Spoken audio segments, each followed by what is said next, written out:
that ghost story. Yeah. This is long enough for both. Okay, ready? Yep. Oh no, that's a stop. Take.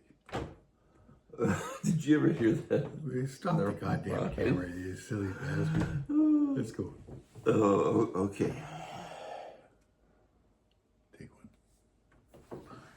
Welcome back to Firehouse Stories, where we tell you behind-the-scenes stories of the fire station and fire service and people that are involved in the fire service. And we have a doozy one today. Now, this one involves Doug and I, maybe on two different sides of the line, but it's legendary. It's not that big of a deal, Bob. Yeah, no, it's still a legendary sequence. Not because of the scope of it, but also because of the length that they carried on. So it all started off with me very innocent.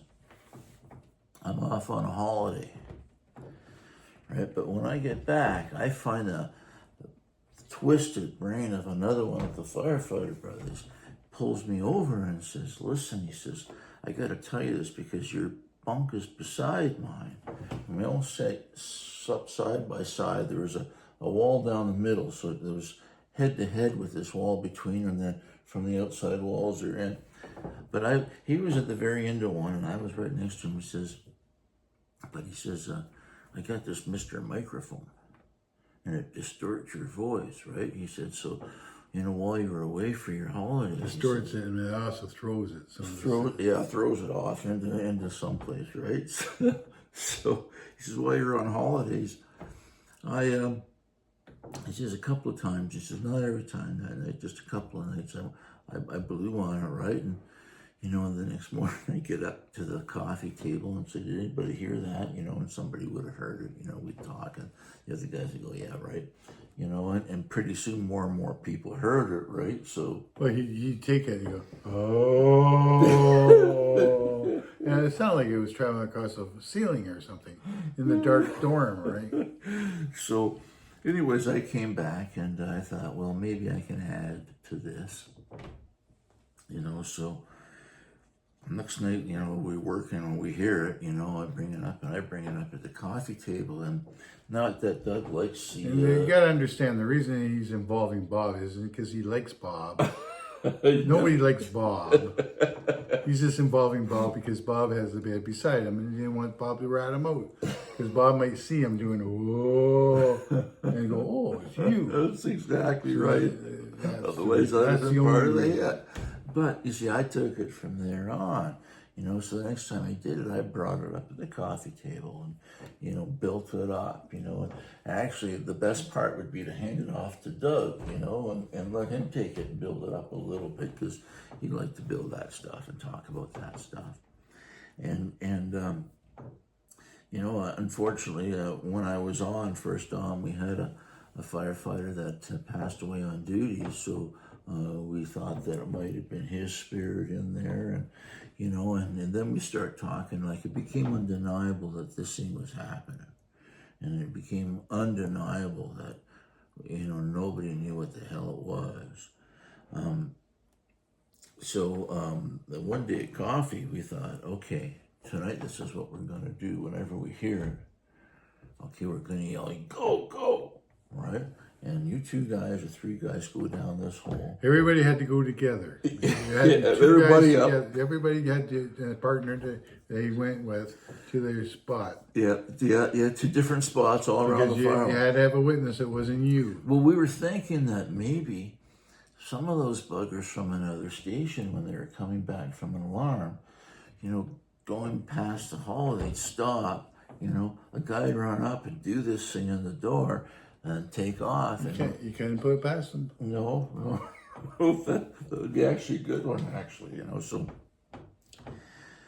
Well, anyways, and that we got like this went over a couple of months, right? As a matter of fact, we had another trip together, canoe trip or something. We had a canoe trip together. Yes, well, this was and we're just Bob and I were on the canoe trip, and we're up north, and we're sitting on the bonfire, and I'm saying to him, "Man, what do you think about this ghost?" He said, "What about him like that? Do you think it's real?" Oh, Bob's like, "I think so too. I heard it the other night, blah, blah, blah." And he's talking. of getting them scared at the campfire. No, I didn't get me scared, but I'm thinking, Bob, you asshole, like that. Anyway, I didn't know that he knew it wasn't a ghost. I'd punch him right in the goddamn head right then. Oh, you think it's funny. You're laughing your ass off, you beggar.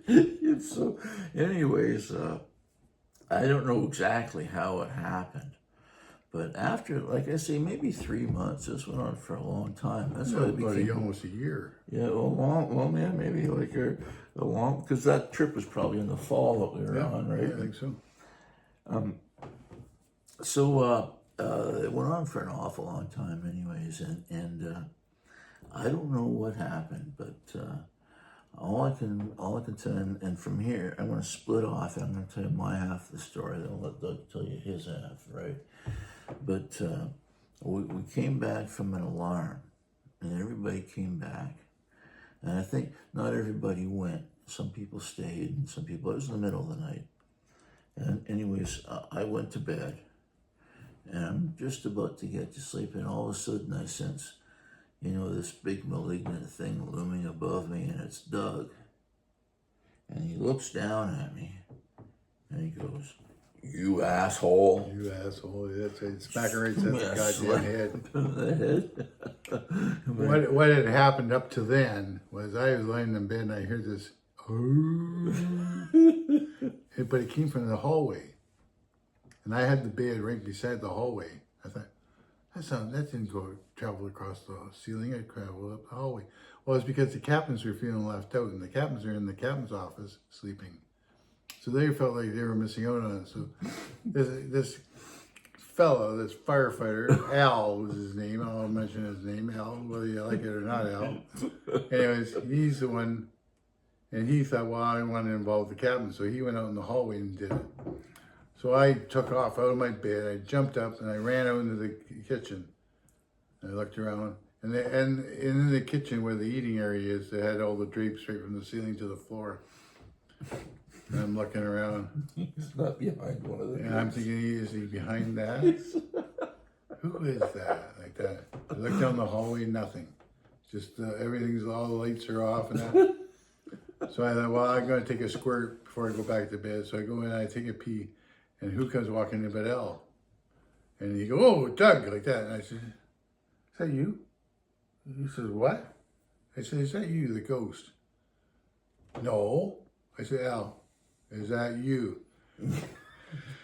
I walked over to him. I said, I'm looking at him. I said, "Al, was that you doing the ghost sound?" He said, well, I said, "Swear it wasn't." And he said, "I swear." I said, "Swear on your kids' lives." He said, "Oh, Doug, don't put me in that spot." I said, "Swear on your kids' lives." Okay, it was me. And he shows me this thing. And I said, "Where'd you get it?" Like that. He said, "Well, the kids had it for Halloween." He said, "I thought I'd dig it out." I said, "You asshole." I said, "Who knows about it?" "Just Bob and I." Bob? Bob knows about it. I'm thinking, this asshole, I was in having a bonfire with him, and we're talking about the ghost, and he's letting on. He has no idea what's going on. You son of a... So I went right from Al right into the dorm with the lights off. When I found Bob's bed, looked down at him like that. He opens his eyes up, and I smacked him one. I said, "You're an asshole." I walked out. I knew the gig was up at that time. So, but these are sort of the things that go on. But I'm just going to tell you the rest of the story because there is an addendum, and it involves mostly Doug. So that next night we're working, right? You got the old fire station. The dorm was up on the second floor, and right across the hall was the bell room. Communications, yeah. And when you went in the bell room, you sort of opened the door, and there was a small office right in front of you, and just a short little hall, half the length of the office, to a big room where the console was. But it was the back of the console, so the girls were sitting behind, and they really couldn't see who was coming in until you peered over the console at them. Doug wants to haunt them. Well, they'd heard about the ghost too, and they had. Oh, they were helping us out. They Yeah. hadn't heard about, or heard it. They just heard about it, so they felt they were missing out too. I wanted to involve them. So Doug says, "Give me that goddamn thing."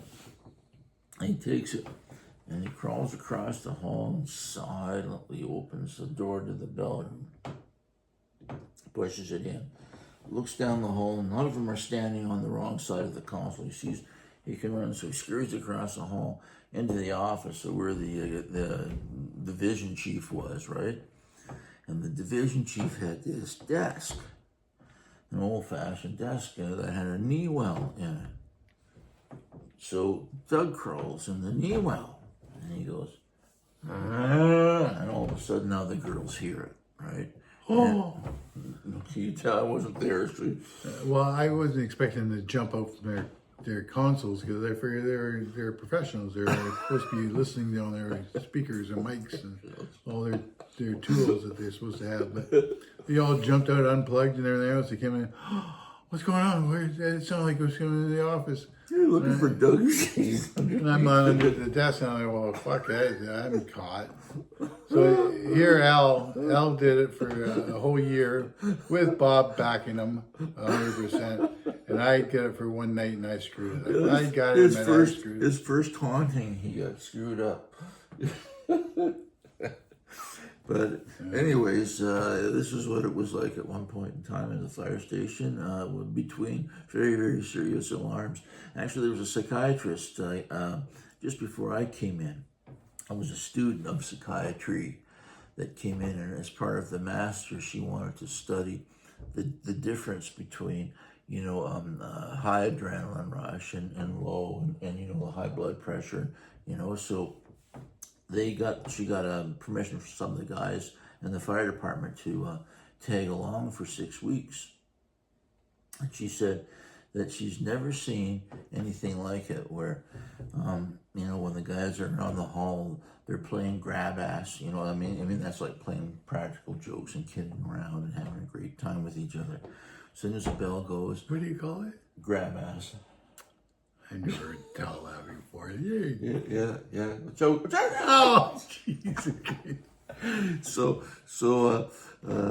doing that, and anyways, and then be so serious and dead serious and professional when the bell came in, and then as soon as the truck's back into the hall again, it was on. The rest was on. So, but anyways, this is our Firehouse stories. Thanks for tuning in for this one, and if you liked it, please press the like button, and you can subscribe to us, and we'll come to your mailbox every week. Otherwise, we post every Friday, so we'll see you next Friday. Yep, I know.